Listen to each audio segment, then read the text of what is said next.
আমরা সাইডের দিকে এখন কিতা চলে বেশি জানো নি? ইস, তোর বইটা তো মোটা কেন রে? দেখ ভিতরে কোনো রোগ টোগ আসেনি। আবার ইস, তোর বইটাও তো পাতলা কেন রে? খাওয়াস না নি তুই? খানি উনি দেস না নি এত পাতলা? আবার ইস, ও অমুকের বউটা দেখছি এত লম্বা, বেটাইনটের মতো লাগে দেখতে। অমুকের বউটা দেখছি বাটি একদম বাচ্চার মতো লাগে দেখতে। আবার তোর মেয়েরও তো পড়াশোনা করে কিটা করতে, পরের গিয়া তো চুলাই ফুকতে হইব না।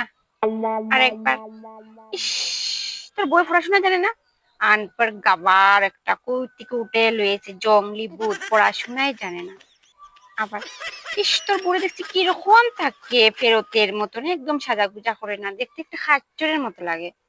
আবার কইব ও তো সাজুগুজু করিয়া কারে দেখাই দেয়, কারে দেখাইবার লেগে তো সাজুগুজু করো। শালা মানুষের মুখ, আলা দুই নুম, যে দুমুখী সাপ যে হয় ওই রকম আজকাল মানুষের মুখ।